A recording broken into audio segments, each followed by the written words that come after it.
You know what I thought of? I see a lot of,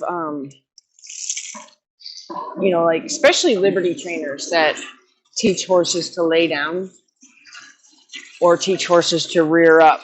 And I'm often asked if I can teach somebody's horse to do that. And I don't even teach my own horses for two reasons. Um, I never know if I'm ever going to need somebody to look after my horses for any reason. I fall ill, I get in a bad car accident, whatever. Something happens where somebody that's not familiar with taking care of my horses now has to take care of my horses.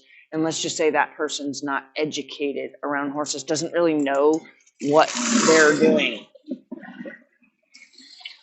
I don't think it's uncommon for somebody who's not familiar with horses to go like this if a horse is coming at them, you know, whether with one hand, two hands, the lead rope,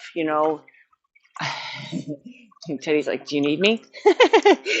um, he's a good boy. You can go back to eating. So my big fear is somebody would fling their arms up in the air, which seems to be the most common way people teach horses to rear up. My thing, okay, you don't need to be getting all up in my head like that. And if somebody were to fling their hands up in the air to try to, detour a horse away from them, I would be very, very, very afraid a horse that's been taught to rear up will think they've been cued to rear up.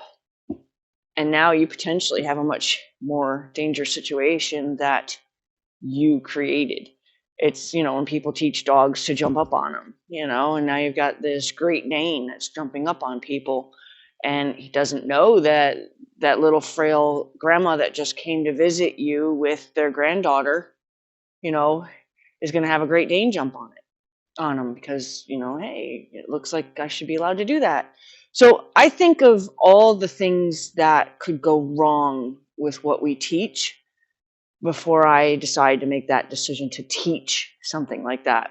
I think it's amazing to watch these horses stand up on end and, walk on their hind feet. And I totally, especially if it's your forever horse and the people that work for you will always work for you and that kind of thing. But when you're in a situation like I am where nobody looks after my horses but me, nobody handles my horses but me, and if something ever happened, it would be somebody who's not familiar with my horses, and they would potentially be the uneducated person that would mistakenly make a cue that could cause my horse to do something they think is right, but to somebody else could be a very dangerous circumstance.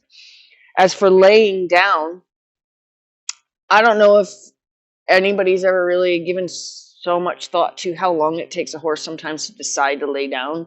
Like when they go out to lay down and roll, they'll circle a spot a couple times. They'll, kind of buckle themselves up and then they'll stand back up and then they'll buckle themselves up and they'll stand back up. So that gives me the impression that it's not necessarily a easy athletic thing for them to do. So even when I watch horses that are trained to lay down, I watch them, really have to be like kind of asked strongly sometimes to lay down. You'll see the trainer will smack their leg over and over and over again until the horse finally just drops to the ground.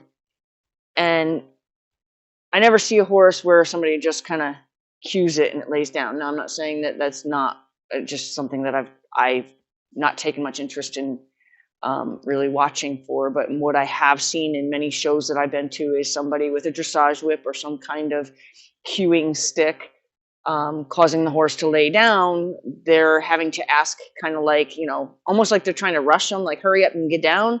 But why is the horse taking so long? It's not defiance. It knows what you want it to do. I think it's a matter of their brain connecting to, getting all those muscles and joints to turn and twist and bend in the ways that they need to do for them to go down. What concerns me, okay, he's a Clydesdale. He's got a lot of weight to get up and down off the ground. He's actually extremely graceful when he stands up, but he's young. Do I want to teach him something that could potentially have long-term damage? Do I want to find out? I don't know for how long people have been laying horses down, Are those horses that have hip problems, spine problems, joint problems, stifle problems, hock problems? You know, what are the statistics of horses that are laid down for events or for shows or whatever? What are the statistics of those horses having good, healthy joints as they age from the amount of up and down that they've made those horses do that they would not naturally do on their own? So those are the two reasons, or those are the reasons I don't do those two things. It's not because I wouldn't think it would look cool. I just feel there's potentially long-term effect for the laying down problem, or long-term problems for laying them down all the time. And I think that there's a potential danger for teaching a horse to rear up, because I do think even little kids will be like, ah, you know, when they see a horse come running at them. And, you know, I see that being something that's potentially very dangerous. And we can't always guarantee, you know, I can get in a car accident tomorrow and have no choice but to ask somebody that I've never thought to ask to help. You can't guarantee that that won't ever happen. So that's my thoughts anyway on teaching horses to rear up. So that's my thoughts.